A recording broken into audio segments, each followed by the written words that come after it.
Assalamualaikum warahmatullahi wabarakatuh. Selamat pagi. Waalaikumsalam. Salam sejahtera buat kita semua, rekan-rekan guru yang hebat. Baik, pada pagi hari ini saya akan mensosialisasikan tentang pemahaman budaya positif. Mohon maaf rekan-rekan, mungkin karena saya ada kedukaan, jadi mungkin sosialisasinya lewat Zoom meeting saja. Ya, baik teman-teman. Saya akan men-share screen tentang pemahaman budaya positif.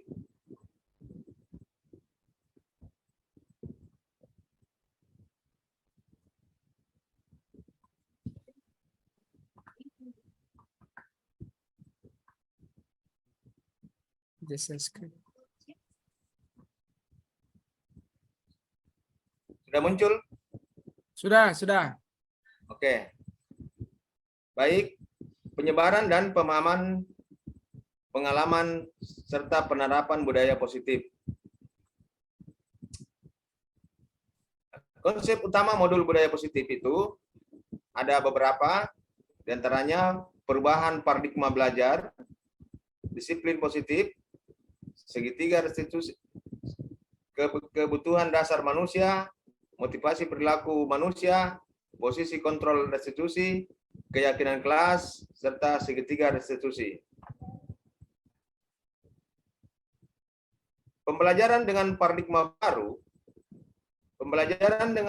baru dilakukan berdasarkan prinsip pembelajaran yang berdiferensiasi sehingga setiap peserta didik belajar sesuai dengan kebutuhan dan tahap perkembangannya untuk mewujudkan profil pelajar Pancasila. Disiplin positif. Apa arti disiplin?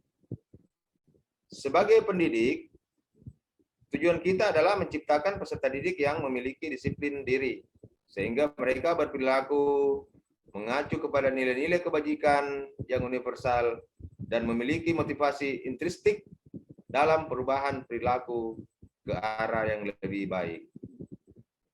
Dalam budaya kita, yaitu sesuatu yang dilakukan seseorang kepada orang lain untuk mendapatkan suatu kepatuhan. Kita cenderung menghubungkan kata disiplin dengan ketidaknyamanan. Dalam artian bahwa disiplin itu konsekuensinya adalah hukuman. Untuk disiplin positif, merupakan salah satu cara penerapan disiplin yang bertujuan untuk menumbuhkan kesadaran serta memberdayakan peserta didik untuk melakukan sesuatu tanpa paksaan, ancaman, dan hukuman. Ada 5 kebutuhan dasar manusia. Pertama itu bertahan hidup, kasih sayang, dan rasa diterima, penguasaan, kebebasan, serta kesenangan. Motivasi perilaku manusia. Dorongan yang timbul pada diri seseorang secara sadar atau tidak sadar untuk melakukan suatu tindakan dengan tujuan tertentu. Menghindari ketidaknyamanan dan hukuman. Peserta didik melakukan disiplin karena takut dihukum. Ini adalah tingkatan terendah dari motivasi perilaku manusia. Jadi kebanyakan peserta didik di sekolah yang saya alami adalah mereka takut ketika melakukan kesalahan. Tetapi takutnya itu karena mungkin akan kena hukuman. Jadi bukan betul-betul dari dalam dirinya. Yang kedua, untuk mendapatkan imbalan atau penghargaan dari orang lain. Nah, peserta didik melakukan disiplin hanya semata-mata menginginkan imbalan tingkat ini di atas dari tingkat yang pertama. Terus yang ketiga, untuk menjadi orang yang mereka inginkan, menghargai diri sendiri dengan nilai yang mereka percaya. Peserta didik melakukan disiplin karena mereka sadar akan nilai kebajikan. Ini adalah motivasi yang membuat seseorang memiliki disiplin positif. Artinya bahwa ketika seorang peserta didik sudah mempunyai keyakinan, tanpa imbalan pun, tanpa rasa takut pun, mereka akan melaksanakan disiplin positif tersebut. Ada konsep disiplin dengan identitas gagal. Di kolom pertama itu, hukuman, menyakitkan, tidak nyaman, peserta didik takut, memaksa, peserta didik menyembunyikan kesalahan. Ini adalah hal-hal yang dirasakan oleh peserta didik. Jadi mereka merasa tersakiti, tidak nyaman, dia takut, dan kita para guru seolah-olah memaksakan hukuman apa yang akan kita berikan kepada peserta didik ketika peserta didik itu melakukan sebuah kesalahan. Nah, untuk peserta didik yang menyembunyikan kesalahan, artinya mereka sangat takut untuk dihukum. Penghargaan. Ini termasuk konsep disiplin dengan identitas gagal, penghargaan, karena sifatnya tidak efektif, merusak hubungan, mematikan kreativitas, merampas hak menghargai dirinya.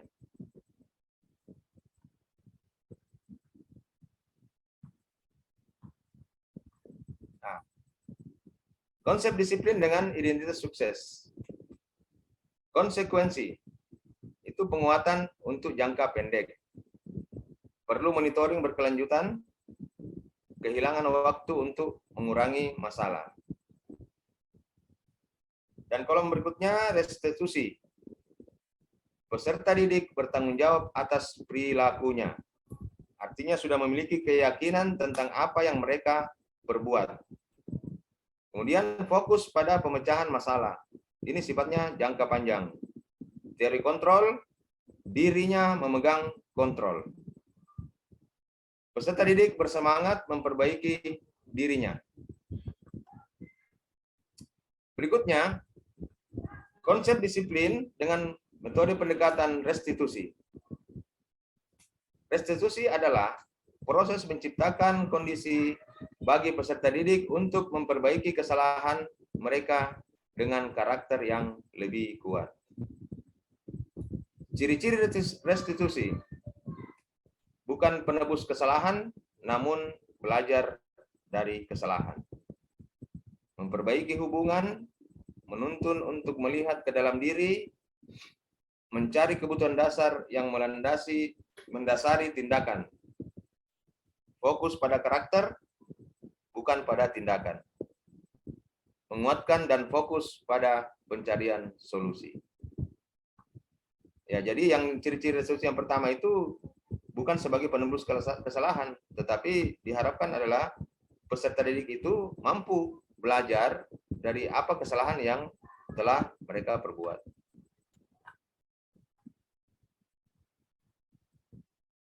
Perbedaan antara hukuman, konsekuensi, dan restitusi. Untuk hukuman, guru menghukum peserta didik berdiri di depan kelas. Guru marah dan peserta didik menjadi takut. Untuk konsekuensi, guru memberikan konsekuensi untuk mengejarkan tugas secara berulang-ulang. Guru tegas dan peserta didik menghormati peraturan.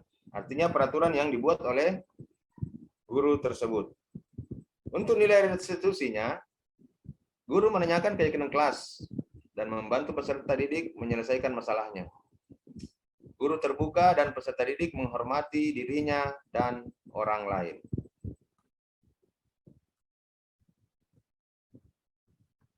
Ada 5 posisi kontrol dalam restitusi.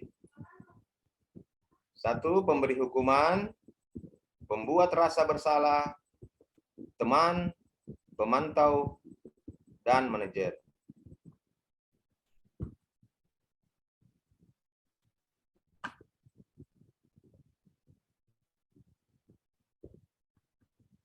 Ya. Contoh penerapan 5 posisi kontrol restitusi. Pemberi hukuman. Contoh, menghormat bendera selama 1 jam. Pembuat rasa bersalah, beberapa konteksnya seperti begini. Beberapa kali ibu bapak memberitahu kamu bahwa kamu selalu mengecewakan bapak dan ibu. Terus teman, kamu sudah melanggar peraturan sekolah.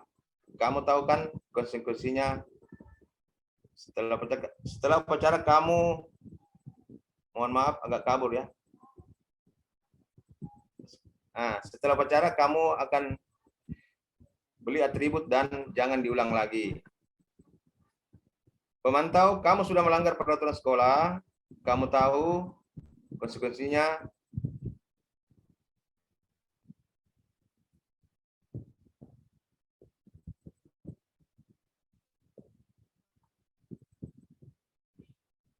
Terus untuk manajer, apakah kamu tahu kesalahanmu? Kira-kira bagaimana kamu memperbaiki kesalahanmu? Artinya kita sebagai guru menyerahkan kembali ke peserta didik, bagaimana dia menyadari kesalahan yang mereka buat, terus berlangkah apa yang mereka akan lakukan untuk memperbaikinya. Di sini selama ini ketika saya mengajar, itu yang selama ini saya lakukan itu ada di posisi ini, pemberi hukuman.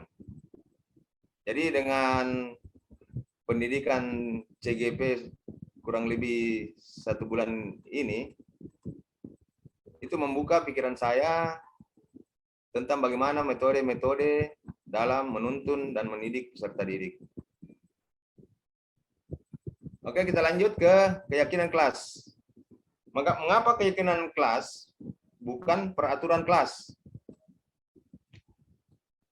Pembentukan keyakinan kelas sifatnya abstrak, berupa pernyataan universal, dibuat dalam pernyataan positif, sedikit saja agar mudah diingat.